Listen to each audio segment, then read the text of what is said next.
Likutei Sichos, Chelik Chaf, Volume 20, the second Sicha for Parshas Mikeitz. This Sicha will explain the uniqueness of the observance of Shabbos of Yosef HaTzadik and how it connects to our times, meaning how it applies realistically to our observance of Shabbos, namely the effect that our observance of Shabbos has in the world or on the world. As a quick introduction to familiarize us with some of the concepts that will be discussed in the Sicha. So first of all, we know that in every mitzvah, there are always two aspects of the observance of the mitzvah. There is what we call the gavra, which literally means the individual, the person, and then the chefza, the object of the mitzvah. You have mitzvahs that sometimes are more primarily focused on the gavra, on the person who's observing the mitzvahs and his transformation. And then there is where the mitzvah affects the chefza, the object itself.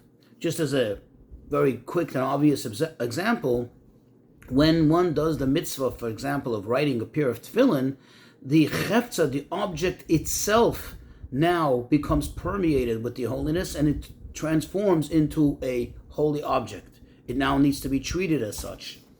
But you have some mitzvahs where it's just the gavra, the person who's observing the mitzvahs, who becomes affected by the mitzvah.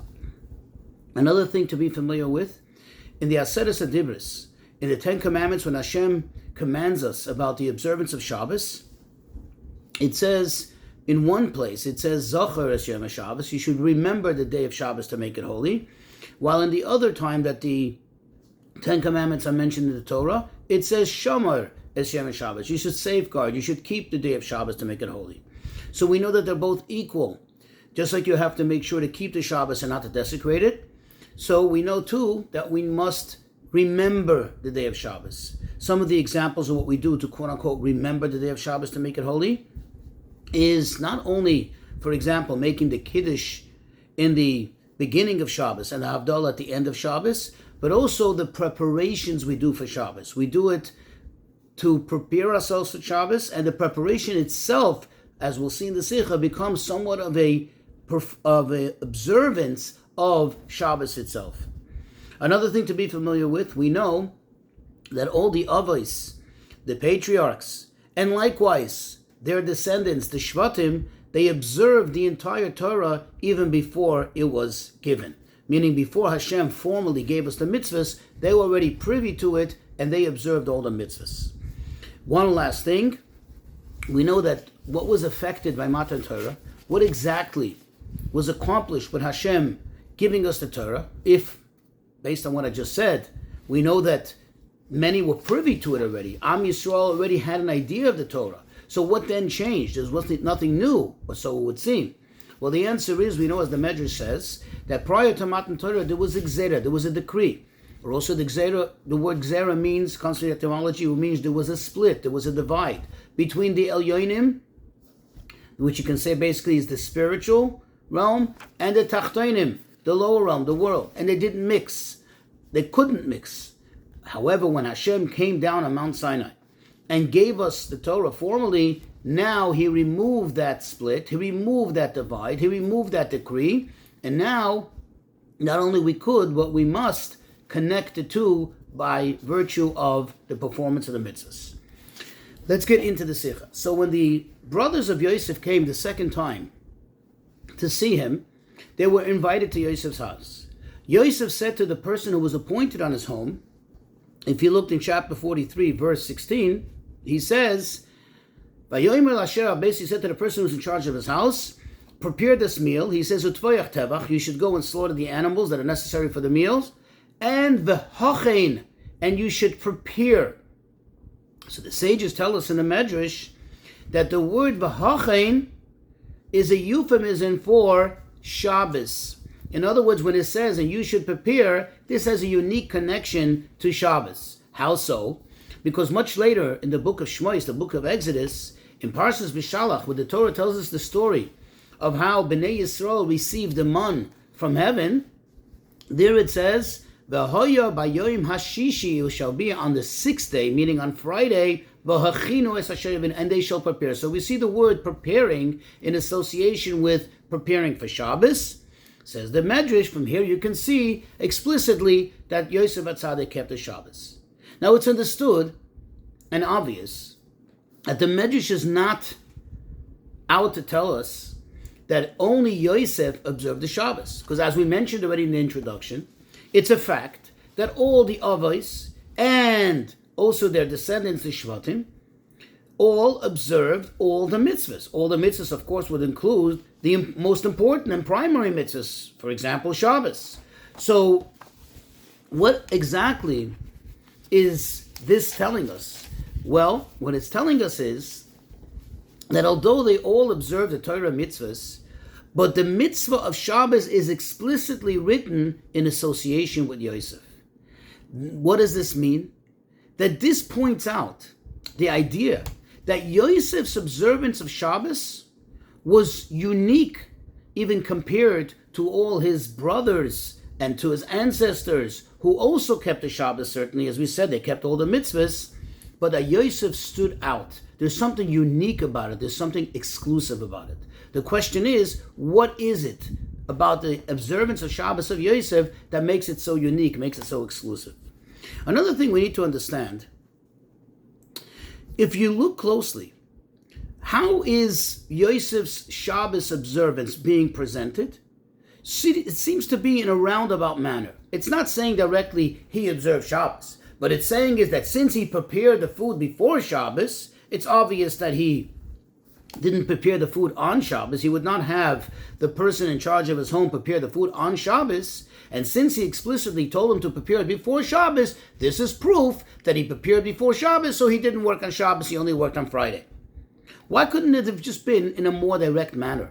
In other words, why couldn't the emphasis be, since he told him to prepare for Shabbos, which, by the way, as we'll see later, this is the halacha, that when you prepare for Shabbos, when you're making the meals for Shabbos, you're actually, in a sense, observing Shabbos. As we said, you are fulfilling, you're accomplishing that mitzvah of Zocher, remembering the day of Shabbos. But this is more direct. So why did the Medrash present it in a manner of, since he didn't prepare on Shabbos, and he prepared before, so it's proof that he didn't work on Shabbos, so here you have proof that he kept Shabbos. So the Rebbe says, we'll understand all of this and appreciate it by first prefacing an explanation, a deeper clarification in the words that the Medrash says. The Medrash says that Yosef HaTzadik kept the Shabbos even before it was given, meaning before it was formally given to us on Har Sinai. Now, the question is, why does the Medrash even bother to mention this? It would seem obvious.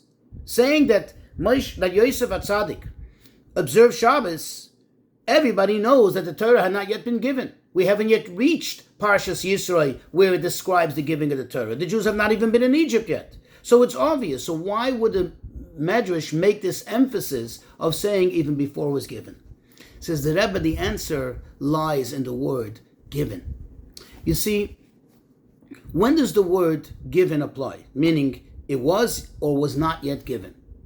The fact that you are saying it was or wasn't given already implies that it exists, that the thing is in existence.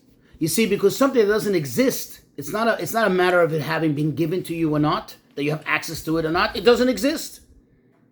It doesn't exist. This is what the Medrash is emphasizing, that Yosef HaTzadik observed Shabbos even before it was given. What does that mean?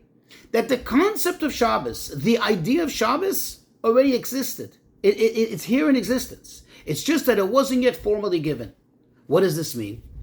You see, one of the reasons that the Torah gives in the Aseret HaDibros, in the Ten Commandments, for why we must observe Shabbos, it says, that for 6 days Hashem made the heavens and the earth, and He rested on the seventh day. As it says,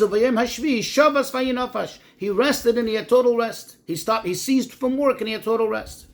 From this we understand that immediately at the end of the 6 days of creation, immediately the idea, the concept, the existence of Shabbos is already there in the world.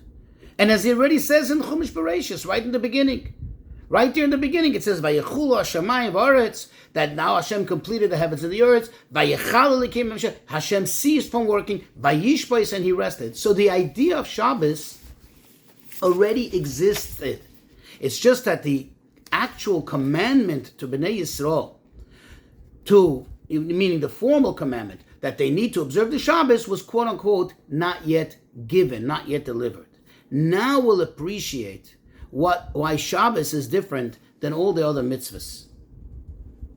Shabbos is very unique compared to all the other mitzvahs. You see, all the mitzvahs that were given to us after Matan Torah, indeed, did not exist until Matan Torah. In other words, in Matan Torah, they came to be. They came into existence. Whereas the mitzvah of Shabbos, as we just made the point, already existed. It's just that it wasn't yet given.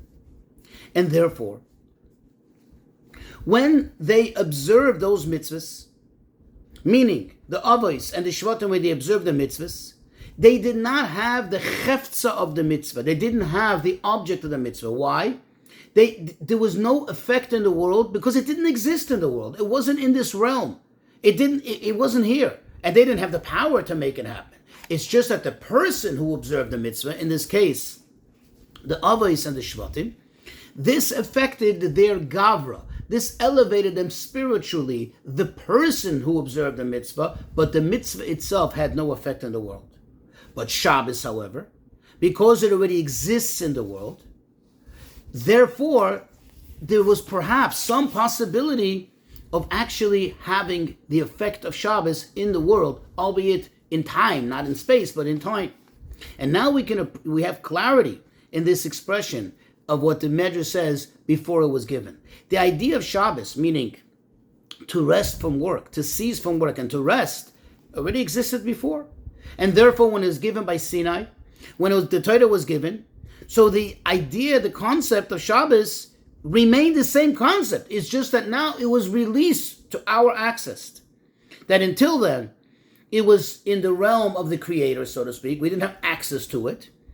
And now, meaning we didn't have the power, the ability to connect it, to fuse it, our resting with our existence in the world. And now that Hashem gave the Torah, now we have access to it. Now we have the power where it's in our reach to bring down the Shabbos into the world. When Hashem came down on Har Sinai and He gave us the Torah, right? He gave us access to this. The object of Shabbos that was only available to Hashem, so to speak, and the person down here didn't have access to it, now it became accessible. Hashem gave it to us. Now we can really appreciate the contrast or the uniqueness of the Shmira Shabbos of Yosef versus his brothers and the Avos. You see, when the Avos and his brothers, the Shvatim, when they observed their mitzvahs, as we said before, including the mitzvah of Shabbos, they did not have the ability to affect the object, to affect the world. And, for example, Avraham Avinu didn't have Tefillin, Yaakov Avinu didn't have a talus, they didn't have a Sefer Torah, because they didn't have effect, and including Shabbos. They didn't have the power to transform the object of the world, meaning the material of the world, whether time or space, into something holy. They just couldn't do it. However, Yosef, the fact that the Torah mentions explicitly that he kept Shabbos, the fact that the Torah tells us that he said v'hachen, and the Medrash tells us what this means, it means that he kept Shabbos. This tells us that at least in the aspect of Shabbos, Yosef HaTzadik did have that power. He did have that ability to actually connect it. To bring it down into reality, into the Metzius of the world. Why is this really so? In other words, why this difference, this contrast between the Avos and the Shvatim? The answer is because we also see it inherently in their approach, in their style of avodah. You see, we know that Yosef, this is the reason, by the way, why he's called Yosef HaTzadik, even though they were old tzaddikim, versus his brothers, had a totally different approach in how to do the avodah in the world. The approach of the Shvatim, and likewise the Avos, was, and that's what we find, that they were primarily Royei Tzayin, there were shepherds of sheep. And as the Kli Yakar says, being a shepherd, being out there in a very, very rural area, and there's hardly any people there, or none at all, and you're just there with the sheep, which requires very little work, this actually triggers his boidedus. You kind of separate, you're with yourself, you're able to meditate, you're able to reflect, you're able to daven, you're able to do things, but you're totally removed from the world, isolated from the world. And therefore, their actions were also in such a mode. It was more in the spiritual realm, but it was removed from the world. They could not affect the world. And therefore, even when it came to Shabbos, which as we said, already does exist somewhat in the world, they didn't have the power to bring Shabbos and plug it in with the world and connect it with the world. In other words, their Shavas, their resting, didn't affect time, the time of the world, and certainly not the space of the world. However, Yosef, what was Yosef's mode of avodah? Yosef ended up in Mitzrayim. Mitzrayim was the lowliest place of the world. He didn't just exist there, but rather he was integrated and involved in all the matters there, to the extent that he was the ruler. He wasn't just a ruler on a lofty level, but down to the lowest level. As we've seen in the expression that Pare says to him, what does Pare say? That you will govern. A person won't even have permission to lift their hand or their foot. The foot represents the lowliest part of the person, the lowliest realm, the lowliest level. Even that, Yosef had total control over. And then we see further, he was the one who fed all of Egypt. In other words, they were totally dependent on him in a materialistic manner. And in a spiritual manner, he was also in total control over them. He was the one who told them that they all need to make a bris milah. Since he was down here, even when he was down here in the world, involved in Mitzrayim, what does it say?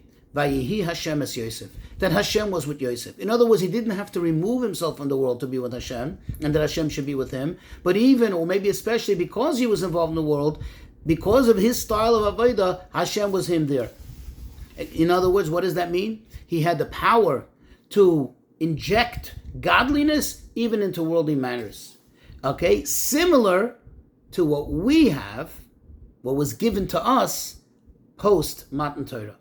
And therefore, now we can appreciate why his Shabbos, his observance of Shabbos, did have an effect in the world, at least to the extent that it had an effect on the Zman, on the aspect of time in the world, that it became a day of holiness, and he prepared before. And now we can appreciate and answer the question we asked in the beginning: how come the Torah brings out this idea, expresses this idea that Yosef kept Shabbos through the means of telling us that he prepared in advance, kind of an indirect manner? The answer is, this idea of preparing, the hachin, this brings out the greatness and the extent of the observance of Shabbos. You see, the fact that a person doesn't work on Shabbos, in other words, a person is just resting, that in itself doesn't yet mean that the world was transformed, the world around the person, or the person's worldly matter. Why? Because all it means is that the Gavra, the person, is not working. However, when you prepare food for Shabbos, you prepare your house for Shabbos, and you're doing it before Shabbos, and only because you did it before Shabbos, now you're able to eat and to enjoy Shabbos, this affects that also the objects of the world, and even the Zman, the time of Friday, should become elevated, should become transformed to the idea of Shabbos. In other words, it affects the cheftza of the world, that it becomes Shabbosdik, it becomes important, it becomes elevated. And this is really the true depth of the idea, the concept of v'achinu, that, you should prepare for Shabbos. Because really, meaning what it says over there in Parshas V'Shalach, because really if you look at it, it doesn't make sense. Because it doesn't just say they should prepare for Shabbos. First it says whatever needs to be baked should be baked. Whatever needs to be cooked should be cooked. So already speaks about the preparation. So what then does it add with the word v'achinu?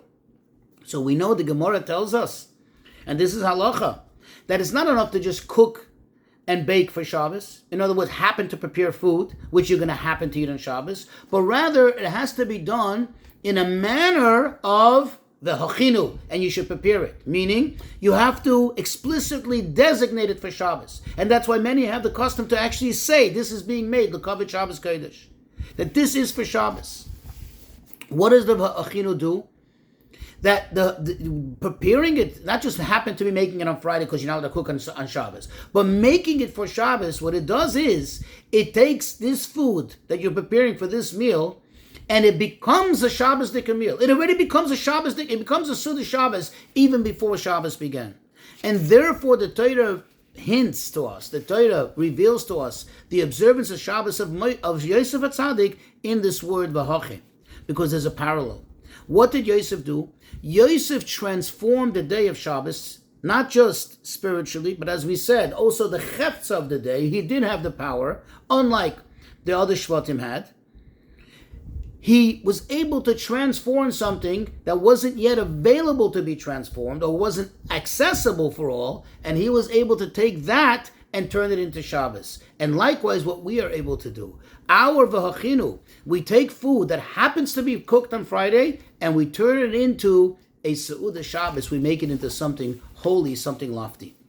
This idea, says the Rebbe, that there are two levels in the two manners in the observance of Shabbos, has also a parallel in our times. Even though we already received the Torah and we're already able to transform the world with our observance of Shabbos, as we just explained.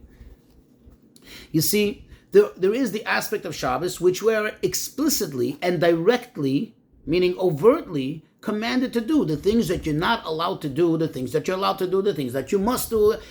All these things that are written in halacha, the do's and the don'ts of Shabbos, this is one aspect of Shabbos. But then there is a deeper aspect of Shabbos, which is available to us, but we need to do our part to access that. And that is, it's brought down that when a person observes Shabbos at a much higher level, and this is parallel to Yosef HaTzadik, they're able to actually accomplish, in other words, they're able to bring down a much higher aspect of Shabbos. What is that higher level of observance? So it says on Shabbos, one should actually refrain from any mundane talk. Why? What is the idea of it? Just like Hashem ceased from saying the utterances, in other words, talking, so to speak. And that was his observance of Shabbos. So likewise, a human, a Yid, should also endeavor to refrain from talking anything that is not directly connected to Shabbos and to holiness, to Torah and learning and so on, and davening, and to do Shabbos. And this is parallel to Yosef. Because just like before Matan Torah, his Shabbos did have an effect. In other words, it's appreciated as it had an effect. And why did he do it? In other words, what compelled him to do it? What was the power that he was drawing? He wasn't drawing power that was available to the human being because it wasn't available. But what was he drawing from? In other words, where did he get the ability to do it? He was drawing directly from Hashem, so to speak. Likewise, when a human being connects to Hashem on a higher level on Shabbos, and goes the extra step of not talking on Shabbos because Hashem didn't talk on Shabbos, now that is parallel, that is similar to what Yosef HaTzadik accomplished, and we have the ability for that to affect our reality. And the Rebbe concludes, which obviously keeping Shabbos on a much higher level will most certainly lead us even quicker to the Geula, because we know the sages tell us that if the Yidden would only keep 2 Shabbosos, and it's explained in Chassidus, 2 Shabbosos doesn't mean 2 separate Shabbosos, it means one complete whole Shabbos, then certainly miyad and the Geolim, they would be redeemed immediately.